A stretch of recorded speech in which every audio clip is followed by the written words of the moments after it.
Every single day, Russia feeds hundreds, if not thousands, of its soldiers into the Ukraine war meat grinder. Those soldiers are chewed up, spat out, and in many cases will never make it off the battlefield where Ukraine's drones, artilleries, and mines tear them to shreds. For any other attacking nation in a war, this would be a sign of catastrophic strategic failure. But for Russia, it's all part of the Kremlin plan. Catastrophic Russian losses have been revealed, but the Kremlin is still claiming that the Ukraine war is going according to plan. On October 14th, Euromaidan Press published an article in which it revealed figures provided by the UK's Ministry of Defence, or MOD. The numbers don't reflect well on Russia's battle plan in Ukraine. According to the MOD, Russia has suffered a staggering 332,000 casualties so far in 2025. Those numbers run up to October 12th per the MOD's data. So assuming that we can count October as half a month, this number alone means that Russia is losing just under 35,000 of its soldiers monthly in the Ukraine war. And it gets worse.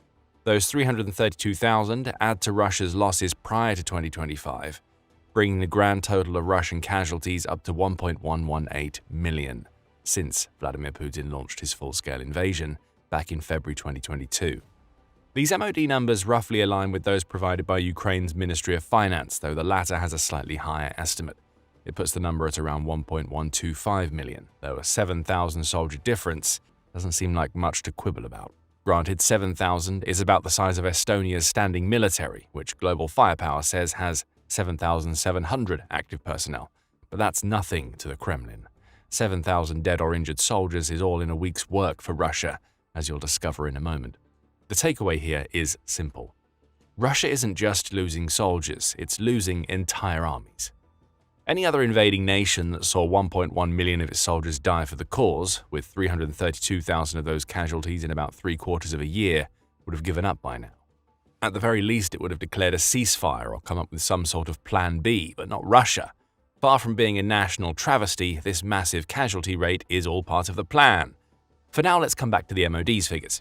Sharing its figures on X, the MOD breaks Russia's casualty rate down into daily figures for the last couple of months. It notes that Russia lost an average of 950 soldiers per day in September, which was a moderate increase over the figures seen in August. That, surprisingly, is good news for Russia. September 2025 saw the country's second lowest casualty rate since April 2024, the MOD says, with August 2025 offering the lowest. Euromaidan Press adds that September and August mark sharp declines from the spring of 2025. In March and April, Russia was dealing with a daily casualty rate of around 1,300, the outlet reports, with April alone seeing it lose 36,000 soldiers. September marked a 27% decline from that 2025 high point. But the good news hasn't lasted for Russia. The gradual rise seen in September has continued in October. However, Russia's casualty rate in October 2025 has been steadily increasing, surpassing 1,000 daily casualties every day from the 5th of October through to 12th of October, the MOD reports. So it looks like Russia is getting back to its heavier losing ways as we approach the end of 2025. And when we say heavier, we really mean it. More of Russia's soldiers are dying than ever. Casualties alone don't reveal the true story of Russia's massive manpower losses, because the term casualties covers everybody who is killed, injured, captured, or otherwise taken out of the war. To get the true picture of what's happening to Russia's forces right now, we need to look at the Russian military's ratio of dead to injured. First, some context. Back in World War II, death-to-injury ratios varied depending on the country and the battles it participated in. The DePay Institute says that for the Soviet army, the devastating fight against the invading Nazi army in Kursk saw it hit a ratio of 2.29 injuries to every 1 death during the first week of the battle, followed by a slightly better 2.68 injuries to each death a week later. Other ratios are comparable or better. The UK, for instance, flitted between ratios of 1.67 to 1 and 4.59 to 1 when fighting in Ardennes. The US tended to stick around the 5 injuries for every death mark. Bear in mind that World War II was among the most brutal conflicts seen in the history of mankind. Modern wars tend to have more favorable ratios thanks to advances in medicine and militaries actually caring about evacuating their wounded soldiers. The US campaigns in Iraq and Afghanistan provide some solid evidence of that. In Afghanistan, the US had 4.5 wounded per death, while Iraq saw a much higher 7.3 injuries per death. In the latter case, that means that only 1 of every 8 or so soldiers reported as casualties had actually died. We're sharing all of this contextual information with you for a reason. Russia's wounded-to-dead ratio is even worse than the Soviet army had during the fight for Kursk. On October 13th, Politico reported on a joint report between Mediazona and the BBC. That report confirmed Russian losses during the first 8 months of 2025, and it drew a remarkable conclusion. Due to a lack of a normal system of evacuating the wounded from the battlefield, there are only 1.3 wounded soldiers per 1 dead. This signals a low level of survival of the wounded who are poorly trained in tactical medicine and are usually abandoned without help after injury, the report claims. That throws Russia's casualty figures into an entirely new light. If the country is now losing around 1,000 soldiers per day in October, that means almost half of those casualties are deaths. These are soldiers who are never going to be able to return to fight another day for Putin, meaning they absolutely have to be replaced. Russia isn't just losing soldiers to injury, it's watching its soldiers die on the battlefield, literally. With no real evacuation plans in place, the Kremlin is happily sacrificing the lives of soldiers who could have been saved if Russia were waging anything that even remotely resembles what we know to be a modern war. Russia's wounded-to-dead ratio is worse than the Battle of Kursk in World War II, which still stands as the single largest battle in the history of warfare. But perhaps that battle helps us figure out why this is all part of Russia's plan. As devastating as the Battle of Kursk was for the Soviet Union, it still managed to win the fight. It prevented Germany from launching the major offensive operations it had planned on the Eastern Front, and to many, the battle ended up being the turning point in the war. Right now, we're seeing Russia dealing with a worse wounded-to-dead ratio than even that battle saw, and that may be because Russia believes it can achieve victory in Ukraine through sheer volume of manpower alone. But more on that later in the video. For now, it seems like things are getting even worse on the casualty front for Russia. On October 14th, United 24 media reported that Ukraine reported 190 combat engagements with Russian troops across the entire front line on October 14th alone. Those encounters didn't end well for Russia.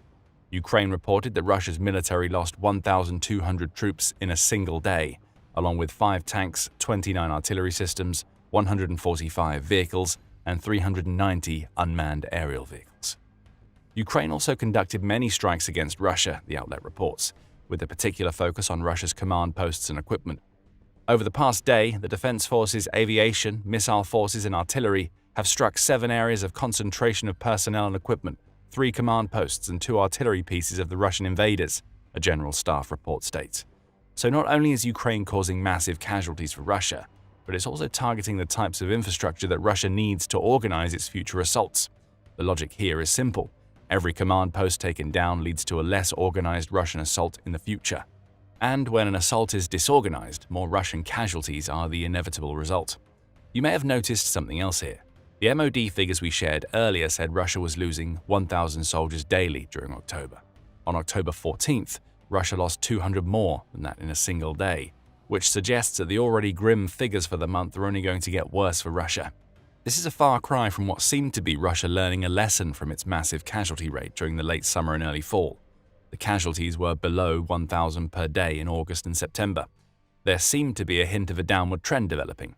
But no, we're halfway through October and Russia is right back to feeding over 1,000 soldiers per day into the meat grinder, showing us that it has no real alternative strategy for achieving victory in Ukraine.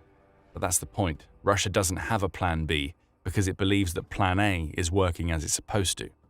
That much was made clear on October 10th, when Russia launched a massive airstrike against Ukraine. United 24 media says in the wake of that strike, the Russian Ministry of Defense claimed that it was satisfied with the outcome of the strikes on Ukraine, adding that all of the targets it wanted to hit had been destroyed. That may have been the case. However, October 10th was also a day when Russia, once again, lost over 1,000 of its soldiers. RBC Ukraine notes that the Ukrainian military's October 11th report covering the previous day revealed that Russia had lost 1,060 soldiers on the day that the Russian Defense Ministry was lauding its own strikes. Russia doesn't even care if the rest of the world is paying attention to its massive casualty rate. It's happy with its airstrikes and pays so little mind to the country's massive casualty count, specifically because what's happening on the ground is going according to plan. Putin has made this kind of claim before. Back in January 2023, after his initial special military operation had failed and Russia found itself embroiled in an attritional war, Putin claimed that what the world was seeing in Ukraine was what Russia wanted it to see. The dynamics are positive. Putin said at the time. Everything is developing within the plan of the Defense Ministry and the General Staff, and I hope that our fighters will please us more than once again with the results of their combat work. By this point in the war, Russia appeared to have hit the 100,000 casualties mark and was veering very close to 150,000 soldiers lost. By March, it would surpass that number, and as we've seen, it's added around 1 million since then. This has been Putin's plan all along.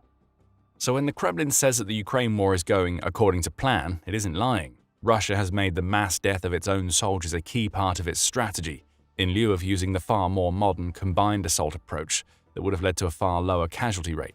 According to plan may seem strange to any other country that wouldn't be willing to sacrifice several armies' worth of soldiers for a single goal. But for Russia, it's par for the course because attrition, on its own side as well as the enemy's, has always been the Russian way. That's according to the national interest, which says that what is happening in Ukraine aligns closely with how Russia has used its forces during many conflicts of the past. The Russian way of war, so to speak, weaponizes its historically enormous numbers of available troops to achieve success on the battlefield, the outlet said back in April. That's precisely what we've seen in Ukraine. On the ground, at least, Russia has engaged in a strategy that sees it endlessly replenish its forces as Ukraine cuts them down. The same goes for Russia's equipment. What matters to the Kremlin isn't that its soldiers and equipment are being destroyed in Ukraine.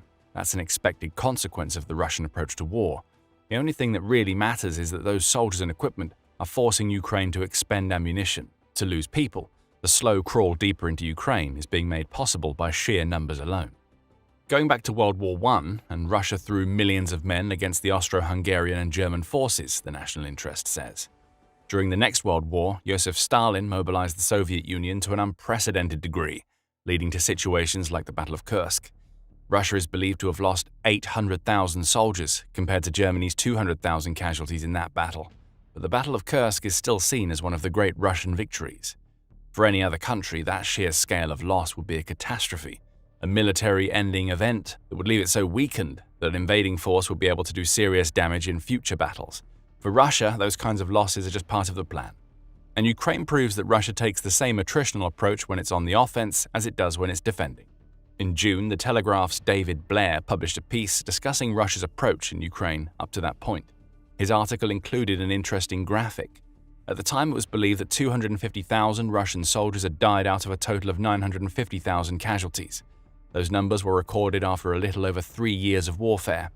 For context, the graphic shows that 58,220 American soldiers died in the 8-year Vietnam War, showcasing how outdated Russia's ground offensive was even over half a century ago. Those numbers conjure an image of Putin casting the entirety of his first invading army into a furnace, then gathering another and doing the same, over and over again, Blair wrote in June. And he isn't wrong.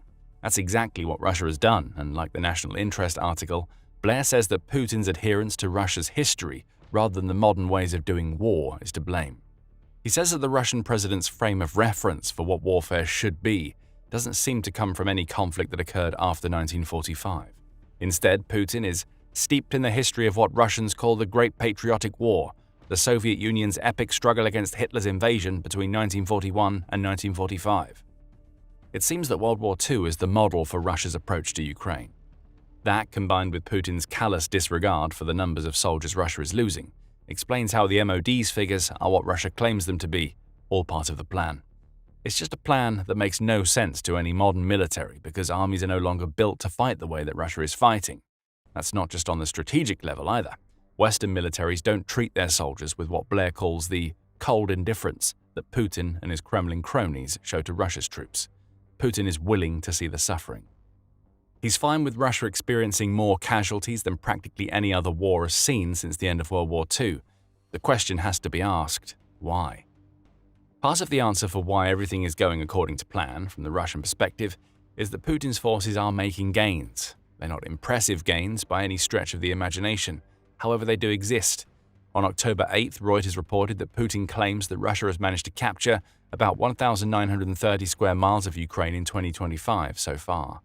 Assuming Putin is telling the truth, which is a big assumption to make, that would amount to about 1% of Ukraine, bringing the total that Russia has captured up to nearly 20% of the country, Reuters claims.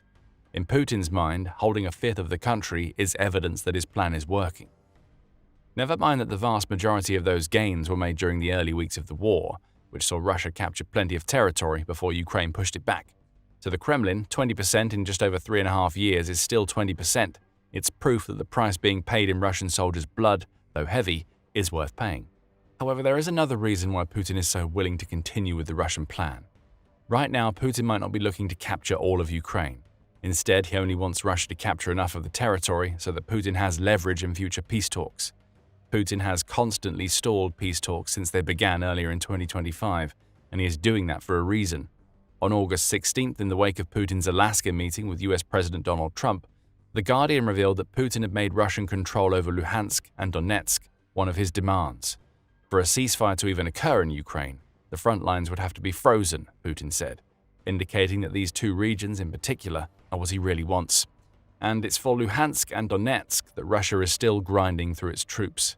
Everything is going according to plan for Russia because it's making slow progress through these two regions. Every square mile gained, no matter how slowly, amounts to more leverage for Putin. His goal right now seems to be for Russia to occupy Luhansk and Donetsk so completely that Ukraine will be forced to cede them as part of any future peace. Until that occupation is completed, the plan will stay in place. Russia will dedicate many more hundreds of thousands, perhaps even millions of its soldiers to the cause. Their loss will be worth it in Putin's mind, because every casualty takes him closer to etching himself into the annals of history as the Russian leader who returned Ukraine to its rightful owners. It's a twisted outlook, and it may end up being this very Russian plan that undoes Russia. In April, George Barros of the Institute for the Study of War, or ISW, spoke to the New York Post. He said that the combination of Russia's massive losses and the enormous amounts of money the country is shelling out for its soldiers can't last. The system for generating fighters worked for 2.5 years, but it's starting to fail, Barros claimed. Russia is constrained by the laws of economics, scarce resources, and there isn't an endless manpower resource in Russia. One ISW report adds that the major economic problems being caused by Russia's high casualty rate are likely to mature within another 12 to 18 months. That's right around the end of 2026, and it means that Russia's plan may be running on a deadline. Can the Kremlin really get what it wants out of Ukraine by that point? Or does everything going according to plan mean nothing when the plan was faulty from the start? Some see Russia's plan as a strategic catastrophe that's more likely to crush Russia than achieve victory in Ukraine. With scores of soldiers dead and an economy on the brink, Putin's war is crushing Russia and it's just getting started.